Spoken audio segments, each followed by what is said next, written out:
ആ കർത്താവായ യേശുക്രിസ്തുവിനെ രക്ഷകനാഥനുമായി സ്വീകരിച്ചാൽ നീ ഇവിടെ ഉറപ്പാക്കുന്നത് നിന്റെ നിത്യജീവനാണ്. അങ്ങനൊരു ജീവനുണ്ട്. സ്തോത്രം. ചിലർ പറയുന്നത് സ്വർഗം നരകമൊക്കെ ഇവിടെ തന്നെയാണെന്നാണ്. നല്ലൊരു ശതമാനം അച്ഛന്മാരും പഠിപ്പിക്കുന്നത് അങ്ങനെ. സ്വർഗം നരകമൊക്കെ ഇവിടെ തന്നെ. സ്തോത്രം. സ്വർഗം നരകമൊക്കെ ഇവിടെ തന്നെ. നീ തന്നെ അത് സ്വർഗം നരകമാക്കും, നരകം സ്വർഗമാക്കും. ഇത് രണ്ടും രണ്ട് സ്ഥലമാണ്. സ്തോത്രം.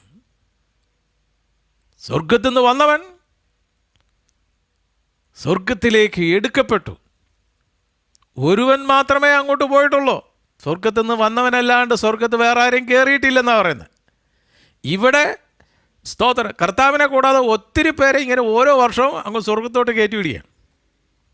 സ്തോത്രം. ഇവിടെ കേരളത്തിൽ തന്നെ ഒരു പാസ്റ്റർ പരസ്യമായിട്ട് പറഞ്ഞു, സ്തോത്രം, ഞാൻ യുവാക്കളെ പ്രാർത്ഥിച്ചങ്ങ് സ്വർഗത്തിലേക്ക് വിട്ടെന്ന്. അവരവിടെ പോയി സ്വർഗം കണ്ട് താഴെ വന്നത്. ഇത്ര ബോൾഡായിട്ടാണ് ഈ മനുഷ്യൻ നിന്ന് ഇത്തരത്തിലുള്ള വിട്ടിത്തരം, പമ്പര വിട്ടിത്തരം വിളിച്ചു പറയുന്നത്. അപ്പോസ്തലന്മാർ പോലും ചെയ്യാത്തൊരു കാര്യം. സ്തോത്രം.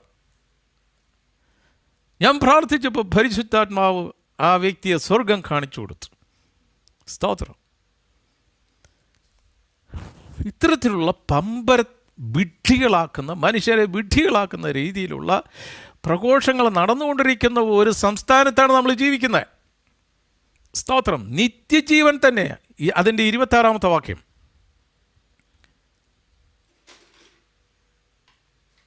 നിങ്ങളെ തെറ്റിക്കുന്നവരെ ഓർത്ത് ഞാനിത് നിങ്ങൾക്ക് എഴുതിയിരിക്കുന്നു. സ്തോത്രം. ഇത്തരത്തിലുള്ള ചതിയിലും വഞ്ചനയിലും പോയി വീഴുന്നത് ഇന്ത്യയിലുള്ള മറ്റ് സംസ്ഥാനങ്ങളിലുള്ള മക്കളെക്കാൾ ഏറ്റവും കൂടുതൽ ഇത്തരത്തിലുള്ള ചതിയിൽ ചെന്ന് വീഴുന്നത് മലയാളികളാണ്. സ്തോത്രം. അപ്പോൾ വചനം പറയാം, നിങ്ങളെ തെറ്റിക്കുന്നവരെ ഓർത്ത് ഞാനിത് നിങ്ങൾക്ക് എഴുതിയിരിക്കുന്നു. 27-ാമത്തെ വാക്യം, അവനാൽ പ്രാപിച്ച അഭിഷേകം നിങ്ങളിൽ വസിക്കുന്നു. ആരും നിങ്ങളെ ഉപദേശിപ്പാൻ ആവശ്യമില്ല. അവൻ്റെ അഭിഷേകം തന്നെ നിങ്ങൾക്ക് സകലവും ഉപദേശിച്ചിരിക്കുകയാലും തരികയാലും അത് ഫോഷ്കല്ല സത്യം തന്നെ ആയിരിക്കുകയാലും അത് നിങ്ങളെ ഉപദേശിച്ചതുപോലെ നിങ്ങൾ അവനിൽ വസിപ്പിൻ.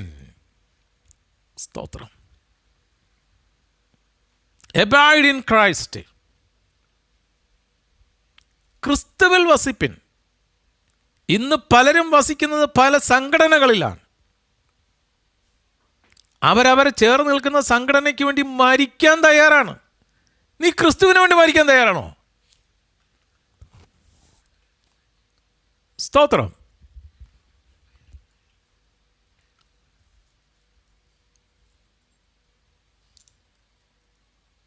ആ വചനം ഒരിക്കൽ കൂടി ഞാൻ വായിക്കുകയാണ്. അവനാൽ പ്രാപിച്ച അഭിഷേകം നിങ്ങളിൽ വസിക്കുന്നു. ആരും നിങ്ങളെ ഉപദേശിപ്പാൻ ആവശ്യമില്ല. The Spirit of the Lord will guide you and he is the best teacher. ആധിപത്യം അവൻ്റെ തോളിലാണ്. അവിടുന്ന് നമ്മളെ നയിക്കും. എപ്പോഴാണെന്നറിയാമോ? You must walk with God as Hanok walked with God. ഹാനോക്ക് ദൈവത്തോട് ചേർന്ന് നടന്നതുപോലെ പ്രിയ മക്കളെ, ദൈവത്തോട് ചേർന്ന് നടന്നാൽ ദൈവം ആലോചന പറഞ്ഞു തരും. ഒരു പ്രവാചകനും നിന്റെ വീട്ടിൽ വരണ്ട. സ്തോത്രം. വന്ന് തലേ കൈവെക്കണ്ട.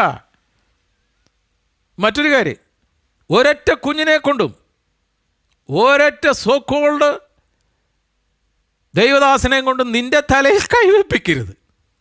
ആ മനുഷ്യനുള്ള അഭിഷേകം നിന്റെ ദേഹത്ത് വരും. സ്തോത്രം. പ്രത്യേകിച്ച് ഏത് ടൈപ്പ് സാധനമാണെന്ന് ആർക്കറിയാം? പ്രത്യേകിച്ച് സ്കാനിങ് മെഷീൻ വെച്ചിട്ട് വേണം സ്കാൻ ചെയ്ത് കയറ്റാൻ. എല്ലാവരും അഭിഷിക്തനാണെന്ന് പറഞ്ഞാൽ തന്നെ എവിടുത്തെ അഭിഷേകം ആർക്കറിയാം? സ്തോത്രം. അതുകൊണ്ട് ഈ കാലഘട്ടം ദൈവമക്കൾ പ്രത്യേകം ശ്രദ്ധിക്കണം. അവനാൽ പ്രാപിച്ച അഭിഷേകം നിങ്ങളിൽ വസിക്കുന്നു. ആരും നിങ്ങളെ ഉപദേശിപ്പാൻ ആവശ്യമില്ല. അവൻ്റെ അഭിഷേകം തന്നെ നിങ്ങൾക്ക് സകല ഉപദേശിച്ച് തരികയാലും അത് ഭോഷ്കല്ല, സത്യം തന്നെ ആയിരിക്കയാലും അത് നിങ്ങളെ ഉപദേശിച്ചതുപോലെ നിങ്ങൾ അവനിൽ വസിപ്പിൻ. 28-ാമത്തെ വാക്യം. ഇനിയും കുഞ്ഞുങ്ങളെ, അവൻ പ്രത്യക്ഷനാകുമ്പോൾ നാം അവൻ്റെ സന്നിധിയിൽ ലജ്ജിച്ചു പോകാതെ അവൻ്റെ പ്രത്യക്ഷതയിൽ നമുക്ക് ധൈര്യമുണ്ടാകേണ്ടതിന് അവനിൽ വസിപ്പിൻ.